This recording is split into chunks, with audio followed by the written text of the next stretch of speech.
This is the church in the small village of Jacobstowe. I've never been here before. I was just passing it, and so I thought I'd stop and have a look around the graveyard and see if the church is open. On my right hand side as I go in, I see a war memorial, an unusual one, in proud memory of F.A. Godfrey, A.J. King, S.E. King, H. Tancock and T. Weeks, who gave their lives for their country in the war 1418. And then beneath that we have three from the Second War: Lieutenant Colonel Will, P.C. Murphy and H.S. Jacques. Now this is a very small village, hamlet, and that's a lot of people to lose from the population. Let's carry on in. Rather neat little graveyard. This church, parts of it have stood on this spot for more than 900 years. It's amazing to think that people have walked up this path, walked through this graveyard for all those centuries, through all that history. We can see here that the policy is to let the ground grow wild with the grasses. Rather nicely done. You can still reach the memorials. Small areas have been cleared. An issue with the type of stone used here is that the lichen is attracted to it. Although it's very picturesque, it does make reading the inscriptions very hard. There's one here we can read. Thomas Ellicott, 1844. Well, the church is open, so let's have a look inside.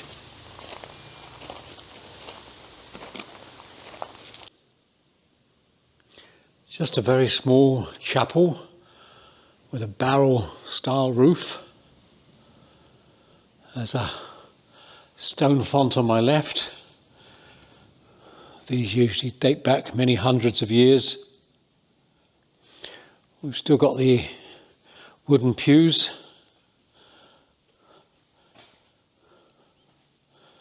Floor is tiled.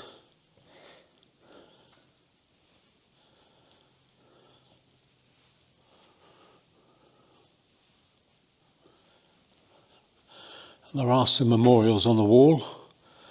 Let me just try and show you some of those. The name on this one is Sir Robert Thomas White Thompson, Major in the King's Dragoon Guards. And the rest of the inscription you can probably see better on the camera than I can see standing here. High above me is one to the rector, the Reverend Thomas Upjohn. Again, I hope the inscription is readable on screen. At the rear of the church is this elaborate memorial. We come down to the inscription.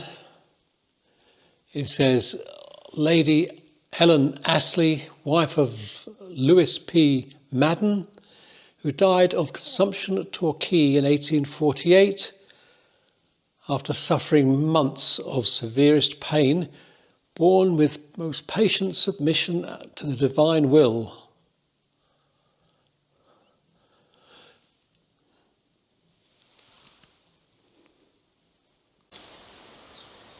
I'm back outside again.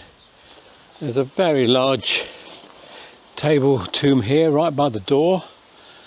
Quite impossible, the inscription has long gone. Normally the positions close to the walls and the doors were kept for the vicars, the rectors.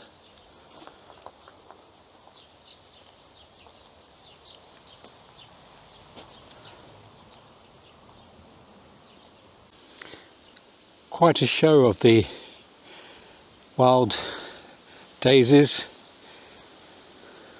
Very nice. All the inscriptions are very difficult to read, but it's a very beautiful spot here. This one we can just about make out the inscription through the growth, lichen.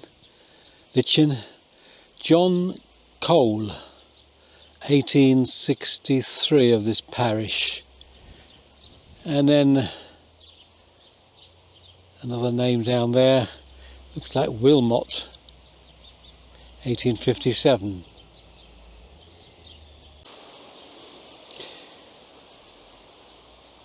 Not easy to get any of the inscriptions.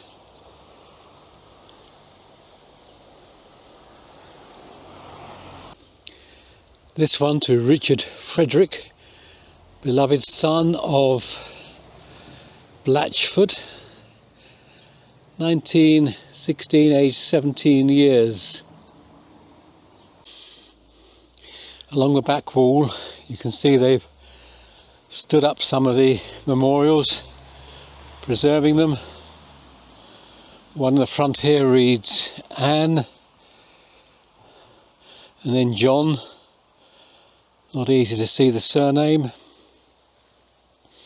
Over the back there, it's more of a slate type stone and it's better to read. Phoebe Dufty, 1873.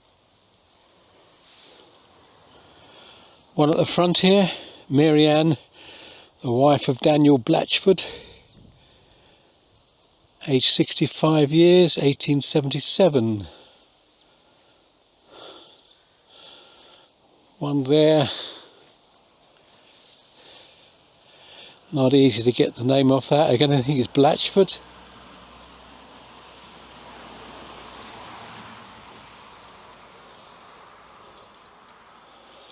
William Rogers, 1929.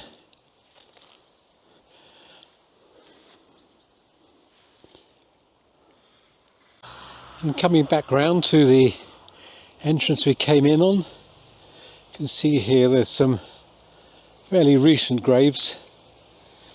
And you see 2011, 2018, so still being used for a few burials. A little bit of space down here at the front. A charming spot. Although the inscriptions are not easy to read, it's still a lovely little hamlet church, village church.